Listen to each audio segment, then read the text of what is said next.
Olá, seja muito bem-vindo ao canal do Escola Biblicast. Quem vos fala é o professor Roberto Penha. Estamos tendo hoje o início de um novo trimestre nas lições bíblicas adulto da CPAD, em que estamos estudando sobre a Igreja de Cristo e o Império do Mal, como viver neste mundo dominado pelo espírito da Babilônia.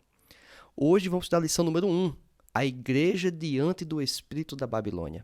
Se você está chegando aqui neste primeiro vídeo, eu informo para você que tem materiais que antecedem esse conteúdo que são relevantes.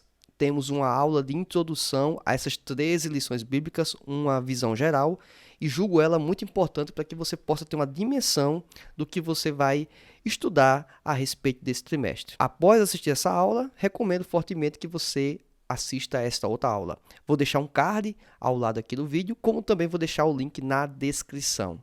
Convido você, obviamente, já para se inscrever no canal e acompanhar a gente também nas redes sociais.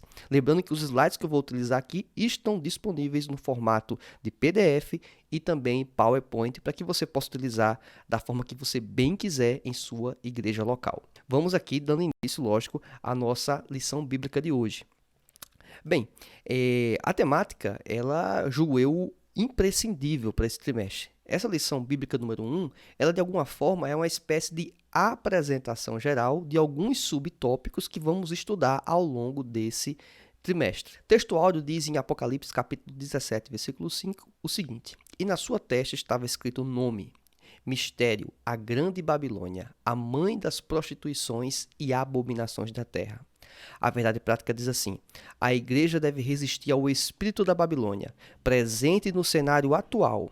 Isso deve ser feito por meio do compromisso inegociável com a autoridade da palavra de Deus. Leitura diária é uma série de textos bíblicos, obviamente recomendo que você os considere na integridade. Apocalipse capítulo 17, do versículo 1 ao 6, é o nosso texto base de referência. Lógico, nós vamos fazer uma leitura literal. O próprio comentarista na lição bíblica já adianta isso. O pastor Douglas Batista, ele menciona que a visão, a conotação que vai ser dada aqui não é o aspecto escatológico na sua ênfase, certo? Apesar que parte do que vamos estudar ao longo desse trimestre também são coisas que já estão sendo previstas. O esfriamento do amor, o avanço da ciência, ou seja, uma série de quesitos estão ocorrendo nesses últimos tempos.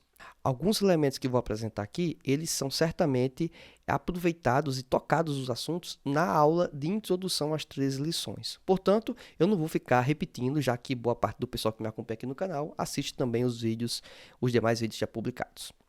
Bem, na introdução, temos uma seguinte afirmação logo na introdução. Estamos assistindo a uma grande organização que faz oposição ao cristianismo bíblico. Essa oposição se deve em escala religiosa, política e econômica e cultural.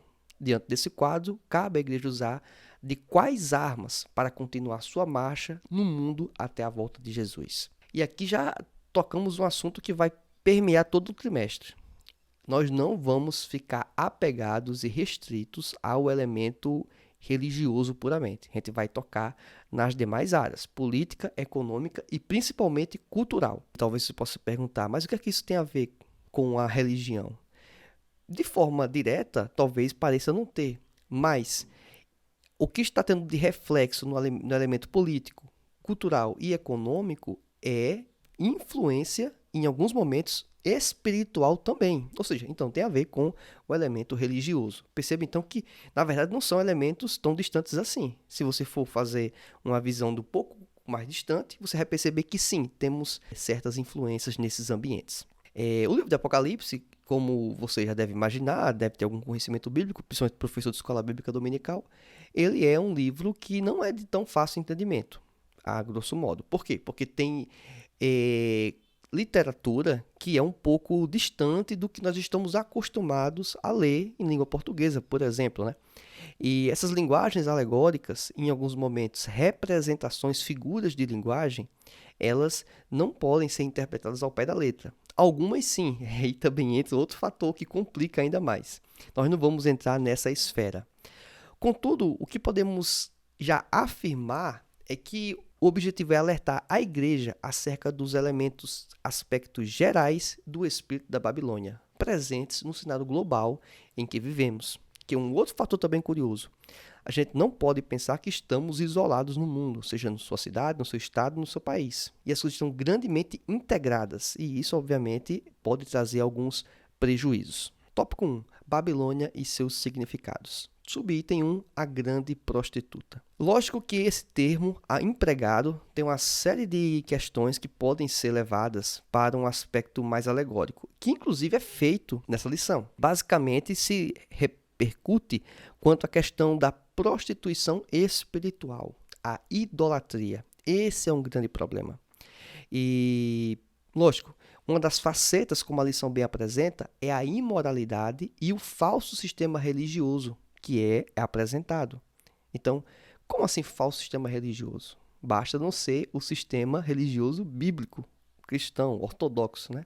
Lógico, essa linguagem pode parecer um pouco direta, dura, talvez muito objetiva, mas essa é uma realidade. A mulher e a besta escarlata.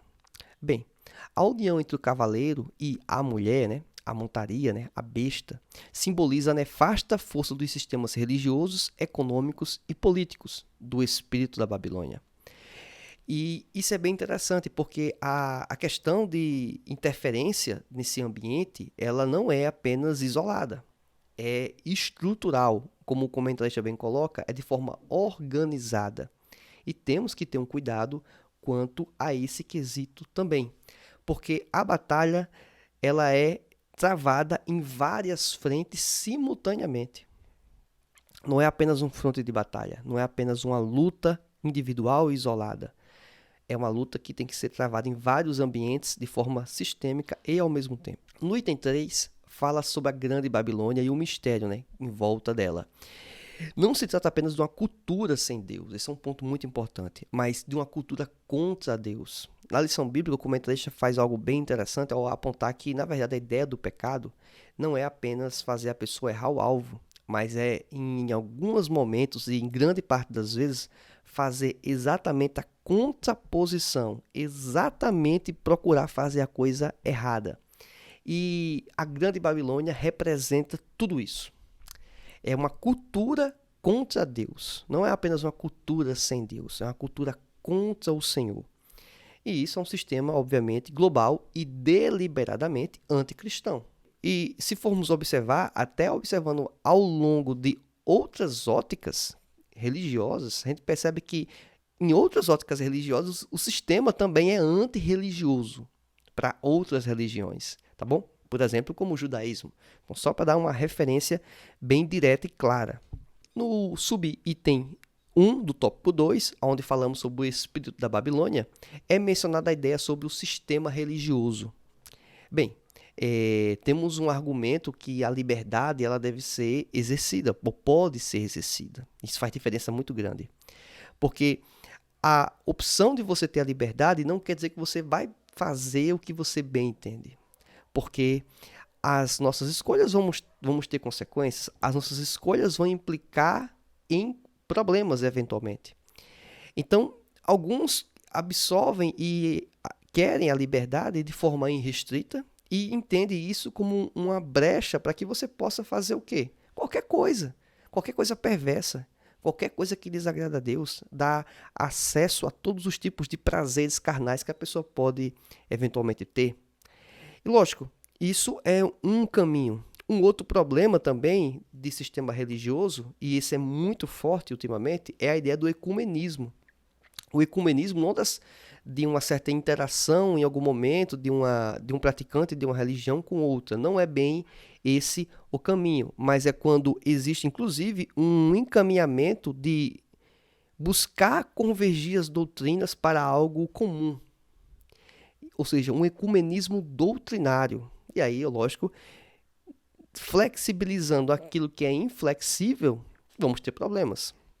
O relativismo também é outro problema que rejeita a doutrina bíblica como apresentada e começa a colocar uma série de objeções, uma série de dúvidas. Ou seja, o liberalismo teológico ele também tem muito influenciado para essa questão da relativização das escrituras. Outro elemento também que infelizmente atrapalha muito é o humanismo. Ele reinterpreta, ressignifica os mandamentos divinos. Conforme 2 Pedro, capítulo 3, versículo 16, temos uma observação disso. O sincretismo mistura o sagrado e o profano. Assim, tudo passa a ser permitido e a verdade é o quê? Desconstruída. Aquilo que é verdade passa a ser flexibilizado. Aquilo que é verdade passa talvez a ser questionável. E isso, obviamente, perdendo os alicerces, abre margem para que o pecado, para que a sociedade dê passos muito equivocados. No subitem 2, tratamos sobre o sistema político e cultural. E, mais uma vez, talvez seja esse um dos pontos mais complexos. A cultura. Porque a cultura ela vai invadindo os outros ambientes, inclusive o político, certo? Então, é perceptível esse tipo de questão. Pelo menos começa com o que alguns chamam hoje de pautas progressistas, conforme a própria lição bíblica apresenta. Ideias que são como se fosse a vanguarda do pensamento. É como se tudo que teve lá para trás, na verdade, é perigoso, é errado, é problemático. E agora descobrimos a verdade, e a verdade tem que vir à tona. E temos que seguir isso, porque se você não segue isso, você está indo contra a civilização. E lógico que em alguns momentos esses argumentos, eles até podem ter algum fundo de validade, algum elemento factível, mas na sua essência, é um pensamento danoso e traz muitos equívocos para a sociedade e para a igreja do Senhor. Lógico que nem tudo que é novo ou recente não quer dizer que é ruim, tá certo? Então, pensamento progressista, da forma que estamos colocando aqui, é um bojo de conteúdos ou de pautas que têm sido levantadas e apresentadas por um grupo que não é tão pequeno como alguns falam, mas também não é tão grande como também outra parte da população diz. Eles são, na verdade, muito barulhentos. Eles, de alguma forma, conseguiram ter acesso a meios de comunicação, a ambientes que formam a opinião de muitas pessoas, e isso tem feito com que pessoas, ou até mesmo empresas, tenham que, às vezes, pautar a sua fala ou o seu modo de agir, em público principalmente, de acordo com essa pauta, de acordo com esses elementos. E esses elementos, às vezes, são uma extrema oposição à cultura cristã. Vamos falar mais adiante sobre a questão do aborto, vamos falar mais adiante sobre a questão do transgênero. E alguns vão dizer que eu não poderia falar sobre esses assuntos, porque pode ser considerado algo de ofensa. Mas, na verdade, o problema nem tem sido, em grande parte, as pessoas que têm as práticas, por incrível que pareça. Não estou querendo dizer que não é pecado, é pecado. Mas o grande problema é que existe um grupo de pessoas que quer normalizar isso, que quer deixar isso como um padrão. Que quer dizer que isso pode ser feito de qualquer modo, de qualquer maneira, e que fica tudo bem.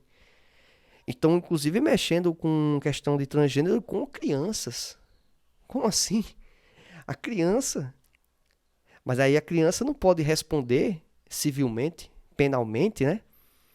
Não pode ficar presa, propriamente dita, fica lá um tempo em detenção, no máximo 2 anos, sai, fica com a ficha limpa. Mas, para isso, ela em tese não tem tanta autonomia e responsabilidades, mas para poder mudar de sexo ela vai ter. Então, são questões que a gente tem que ter muito cuidado sobre isso. Não diz que a criança não está em fase de desenvolvimento e aprendizado e formação? Então, ou está fazendo isso ou não está. Se a criança tem autonomia de fazer esse tipo de mudança, com 14 anos, 16 anos, por que ela não pode responder, então, por 14, 16 anos, como um adulto, a depender do crime, principalmente? Mas alguém vai dizer que isso não é um absurdo, vai ofender as crianças, vai prejudicar as crianças. Mas será que fazer esse tipo de conduta que eu acabei de apresentar não seria também fazer a mesma coisa? Não vai estar ofendendo as crianças, não vai estar prejudicando a vida das crianças, não podem mudar de ideia? Então esse é um ponto. Ou seja, falta coerência no discurso. Pronto, avançando um pouco mais, também temos a ideia do patrulhamento ideológico. E já um grupo de pessoas fala muito a respeito disso, em que Na verdade, às vezes não é nem a pauta o que está importando. Na verdade, o que importa é quem está falando. Então, se a pessoa escorrega em um dos elementos, e a depender de quem é a pessoa, essa pessoa vai ser perseguida. Ela vai ser patrulhada ideologicamente. Se a pessoa não vai nesse caminho, ela está livre, por enquanto, né? Mas se é uma pessoa do grupo em que existe o patrulhamento ideológico e fala algum dos elementos que, segundo eles, é equivocado, é uma besteira, com eles geralmente não acontece nada. Por quê? Porque é da turma. Porque é do grupo dos patrulheiros. Os patrulheiros podem. O que não pode são os patrulhados. Ou seja, muitos de nós, inclusive você que está assistindo esse vídeo aqui comigo. Então, perceba que isso é um problema para a nossa sociedade. Porque não é, em muitos momentos, a ideia de apenas apresentar um contraponto. Que, segundo a ideia da liberdade de expressão, eles poderiam fazer isso. Por que não? Ou eles não vão ter liberdade? Poderiam ter liberdade para isso. Agora, eles querer calar, determinar que eu não posso fazer parte do debate público, que eu não posso falar a respeito do assunto, que pastores não podem falar, aí é um sério problema. Aí estamos entrando num caminho muito prejudicial, porque eu estou querendo calar as pessoas. Perceba que do que eu estou falando aqui, eu estou combatendo as ideias. Eu não estou querendo impedir eles de falarem a besteira que quiserem. E para mim aquilo é uma besteira. Eles também podem achar o que eu estou falando agora ser uma besteira. E sabe qual é o problema disso, na minha opinião? Nenhum. Porque a própria Escritura, a própria Bíblia, diz que nós somos responsáveis pelas nossas decisões e escolhas, temos o livre-arbítrio e vamos responder por elas, por essas atitudes. Agora, alguns vão entender que não vão responder a nada a ninguém. A opção delas de crer dessa forma. E eu entendo que tenho a quem responder. E isso pauta muito da minha forma de viver, logicamente. Bem, há também uma censura contra quem defende os valores bíblicos, né? A própria lição bíblica que apresenta isso, já mencionei. A grande mídia, as artes, a literatura e a educação promovem o doutrinamento contrário à fé cristã. A grande mídia que estamos falando aqui, basicamente, são veículos de TV, rádio, eventualmente, que tem um discurso aí moldado, modulado por esse grupo de pessoas que já mencionamos. Isso, obviamente, é muito prejudicial para a nossa sociedade e deveríamos ter um pouco de cuidado quanto a isso. Mas quando vamos para um ambiente que não há esse controle de um pequeno grupo de pessoas ditando o que deve ser ou o que não deve ser, quando vamos para a internet, onde a tecnologia permite, em tese, uma maior liberdade, mas não irrestrita, não totalmente, por N fatores, que já tem vídeo no canal que eu falo sobre isso também, vou deixar o link na descrição, você vai perceber que nesse outro ambiente você consegue ver um maior volume de ideias diferentes, de ideias distintas. Porque não há esse controle direto. Lógico, tem o fator do algoritmo, que é um problema que também nós estamos enfrentando, o algoritmo das redes sociais. Mas perceba que quando você tem um ambiente que não tem um grupo específico doutrinando, mandando, você tem uma maior liberdade e você vê expoentes e representantes relativamente importantes de várias áreas diferentes. E, infelizmente, é um efeito que o comentarista coloca aqui, parte da sociedade tem sido coagida a acompanhar essa ideia do politicamente correto, dessa nova cultura. Não porque a pessoa refletiu, mas porque a pessoa tem engolido isso. É bem verdade que parte da sociedade em que não está se alimentando desses poucos ambientes, né, restritos praticamente à TV aberta, que procura outros ambientes, ela vai tendo acesso à diversidade de pensamento. Ela pode reforçar a sua ideia inicial, como ela pode perceber um ponto de vista diferente e mudar o comportamento. Tá certo? Então, esse é um ponto muito importante. Sistema econômico. O sistema econômico ele tem uma série de conotações que espero ao longo do trimestre pegar um trecho mais específico da lição bíblica e dar uma ênfase um pouco maior. Porque a ideia de ter um consumismo desenfreado, como a lição bíblica apresenta, ela não é apenas fomentada pelo próprio indivíduo. O próprio sistema colabora para que a pessoa consuma de forma desenfreada. Então, esse é um ponto importante. Uma outra questão também que permeia essa sociedade que nós estamos vivendo é as pessoas que fazem tudo por dinheiro. Vendem os seus os seus pensamentos, vendem a sua fala, vendem o seu espaço. São profetas vendidos, quando estamos falando dentro do ambiente cristão. Fora do ambiente cristão, também tem pessoas que mudam o discurso a depender do fator econômico, a defender quem está pagando mais. Quem paga mais tem o espaço, quem paga mais é elogiado, quem paga mais tem o poder de indicar quem vai ser atacado. Então, esse é um problema que prejudica muito a sociedade. Uma outra questão que permeia grande parte do mundo, e talvez no Brasil particularmente temos sofrido mais, é a questão do alto tributo ou altas cargas tributárias empregadas sobre a população, que a população mais humilde é a que mais paga, é a que mais é sacrificada, é a que mais descapitalizada, e em prol de manter a estrutura, benefícios, vantagens de quem está na alta casta do poder. E quando eu falo alta casta do poder, é a alta casta do poder mesmo.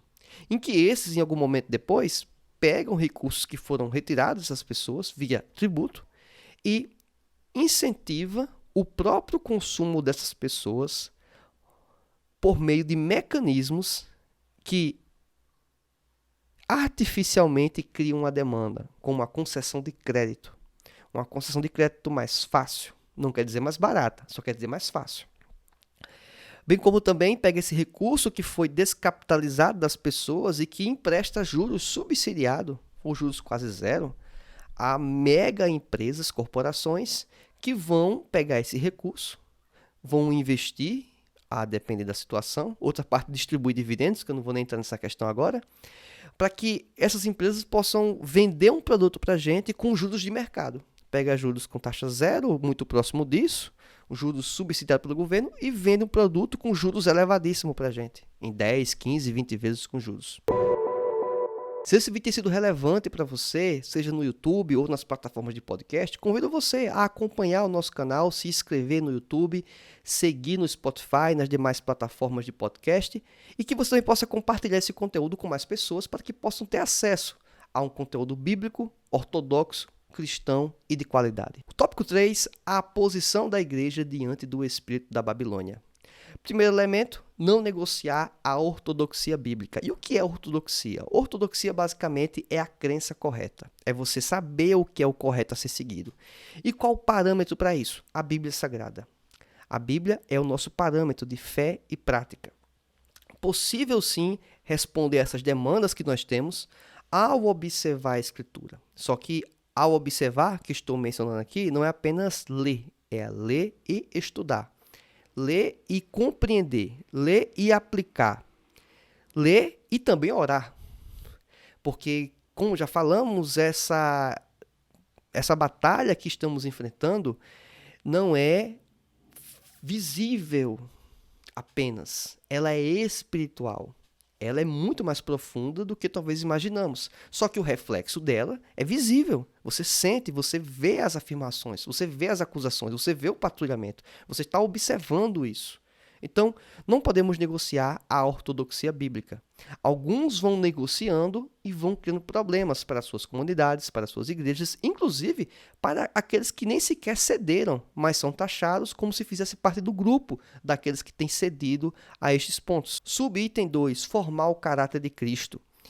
A Escritura Sagrada, o estudo profundo e a busca no Espírito, possuindo o fruto do Espírito, o crente vai ter condições de crescer espiritualmente, ele crescer não apenas espiritualmente, mas como visão de mundo, como sociedade.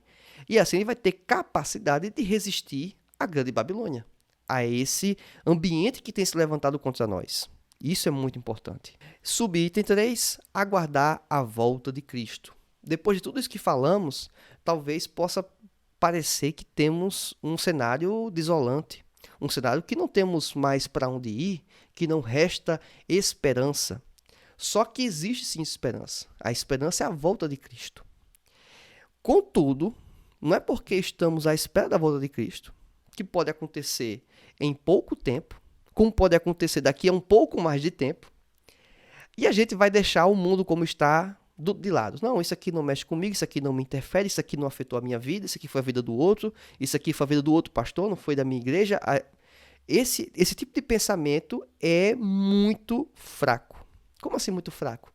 É um ambiente que você está deixando as pessoas patrulharem pares semelhantes a você, a perseguirem semelhantes a você, e você podendo ajudar a defender essa pessoa, a defender os valores, a defender as ideias, e você simplesmente prefere se omitir. E vai chegar um ponto que eventualmente você, eu, vamos estar sendo perseguidos.